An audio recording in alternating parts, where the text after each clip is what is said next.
Bienvenido, en este video vamos a continuar haciendo una LB orientada a objetos desde cero. Recuerda que será una LB muy básico, sin eventos ni nada extra, eso lo veremos en videos posteriores. Lo que hará nuestro programa es tener una pantalla de selección para ingresar los datos que queremos filtrar y al dar clic en ejecutar se va a mostrar una LB como este. Para hacer eso necesitamos hacer lo siguiente, en este video vamos a continuar con estos pasos y no te preocupes si no sabes cómo hacer alguno de estos pasos, ya que yo te los voy a enseñar, pero tú necesitas tener conocimientos básicos sobre DIMPROS, tablas internas y clases, ya que yo no las voy a explicar a detalle para no extenderme tanto. Entonces vamos a la transacción SE38, continuamos con el programa en el que hicimos la DIMPRO para el ALB, eso lo vimos en el video anterior y si no sabes cómo se hace te sugiero ir a verlo. Y solo voy a repasar la DIMPRO, generé la número 100 con estos atributos y le indiqué el tamaño más grande que me permite el sistema.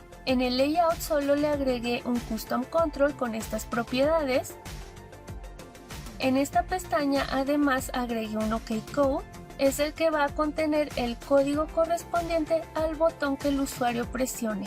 Después, en la lógica de procesos tenemos lo que se ejecuta antes de mostrar la pantalla o el PBO y después tenemos lo que se ejecuta después de haber mostrado la DIMPRO o el PI. Dentro del módulo del PBO solamente le estamos indicando que cargue un status y un título. El status es en donde tú puedes activar los menús o los botones que tendrá tu DIMPRO. Yo solamente activé estos tres, pero tú puedes activar los que tú necesites. Se activan ingresando un código de objeto. Ahora, en el módulo PI, le estoy indicando qué hacer cuando el usuario presione alguno de los botones. El código del botón se guarda en el OK Code, por eso es que hice este case validando esa variable. Y aquí es donde debes agregar la lógica para los demás botones que hayas activado en el status. Ahora, nos regresamos al programa principal. Tenemos un include llamado top para declarar variables globales. También tenemos estos dos includes que contienen la lógica del PI y el PBO de la DIMPRO y voy a agregar un include extra que va a contener una clase interna para agregar el código de la lógica del programa con estos pasos. Vamos a revisar el top ya que tenemos que declarar algunas variables globales aquí. Tenemos el OK Code, el cual declaramos en el video anterior, lo necesitamos para que esa variable sea reconocida en el programa.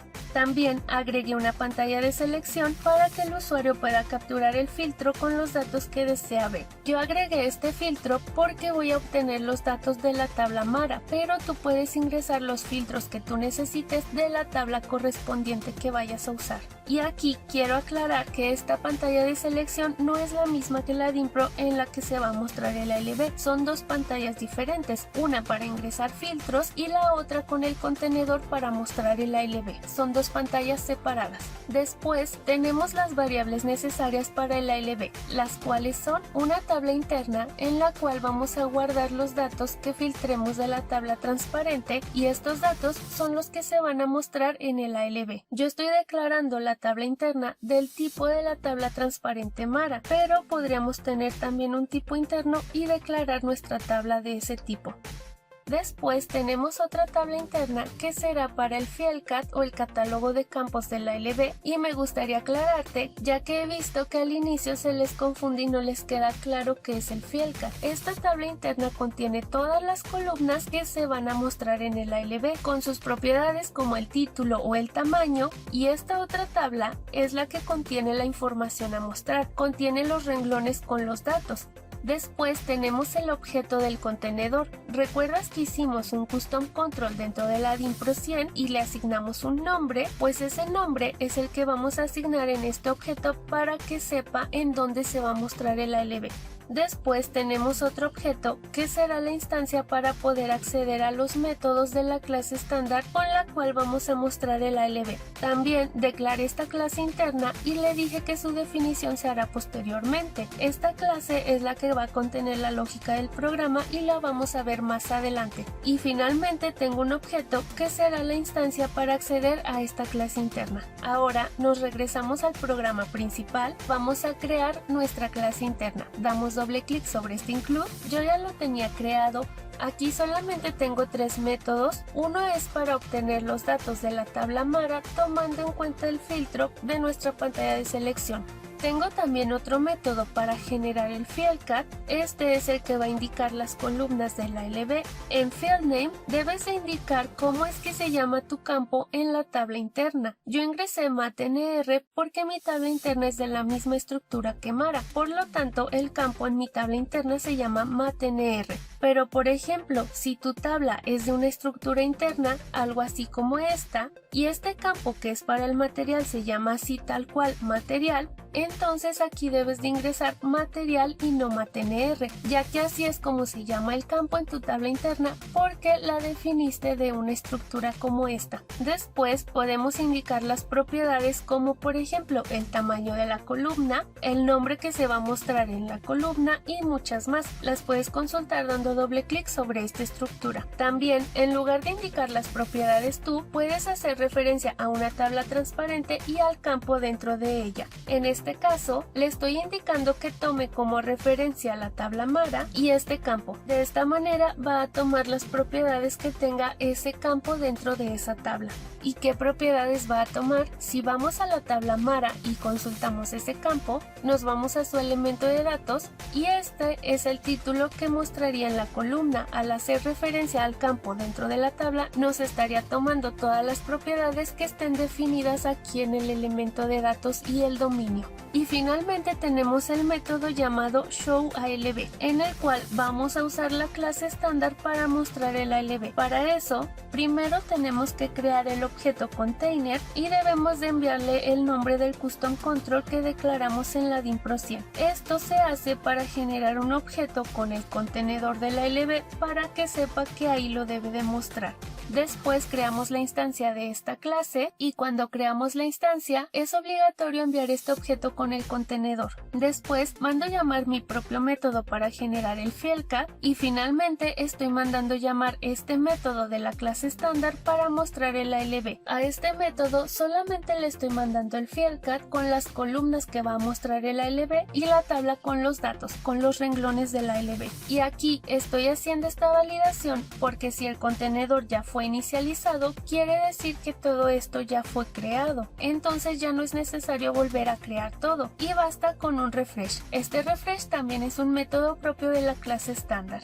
Hasta aquí ya tenemos todos los pasos que indiqué al inicio, una DIN-Pro, una pantalla de selección, la tabla interna con los datos, el FieldCAD con las columnas y también estamos mandando llamar el método para mostrar el ALB. Ahora solo nos falta unir todo, entonces nos regresamos al programa principal y en el evento Startup Selection creamos el objeto que hace referencia a nuestra clase interna.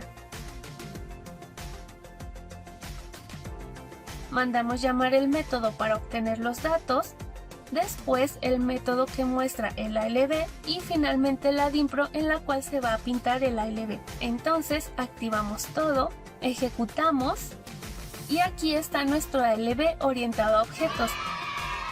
Solo está mostrando estas columnas porque fueron las que yo indiqué en el FieldCAD. Sabemos que la tabla Mara tiene más campos, pero si no los agregamos en el FieldCAD no se verán aquí en el ALB. Esta barra de botoncitos se genera sola al mostrar el ALB, ya que los tiene cargados por default, aunque nosotros podemos ocultar o agregar botones, eso también lo veremos en otros videos. Y acá arriba, en la barra de herramientas, solo tenemos habilitados los botones que definimos en el status de la DIN-Pro. Y si al presionar alguno de estos botones te llega a mostrar un DUM como este, es porque algún campo está mal en el FieldCAD. Por ejemplo, me voy a regresar al código y en donde estoy armando el FieldCAD voy a poner mal el nombre de este campo. Activamos.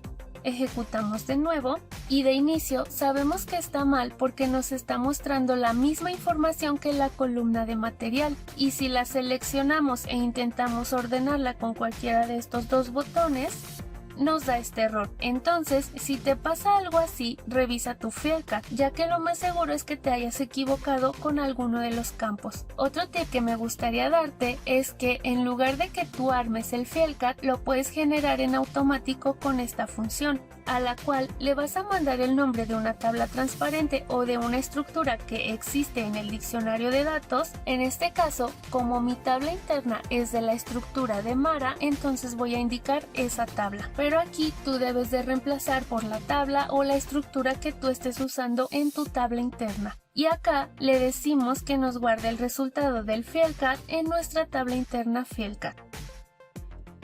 Activamos, ejecutamos de nuevo y ahora ya nos está mostrando todas las columnas de la tabla Mara, ya que esta función agregó todos los campos que existían en ella. Este campo está pintado con este color azul porque en el FeelCAD se le indicó una propiedad llamada Key. Esta propiedad lo que hace es resaltar la columna con otro color y también fijarla. Si doy scroll a la derecha, esta columna no se pierde, y si tú estás haciendo tu FeelCAD manualmente, esta propiedad también la puedes indicar sin problemas. Y ahora quiero que te fijes bien en el ALB en cómo se ve ahorita, ya que lo podemos mejorar un poquitito nada más. Me regreso al código y aquí tenemos este parámetro de entrada llamado Layout, el cual nos ayuda a definir las características generales del ALB. Este es un parámetro que se puede enviar en este método, lo descomentamos, declaro la variable y aquí solamente estoy indicando que se muestre en un formato Zebra. Activamos y voy a ejecutar el programa para que veas qué hace esta variable.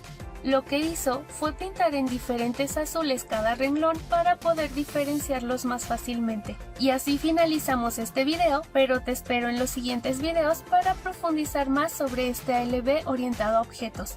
Si te gustó, suscríbete, da like, comparte, y si quieres apoyarme a continuar haciendo estos videos, en la descripción te dejo un link de aportaciones. Si tienes alguna duda o aclaración, déjamela en la cajita de comentarios.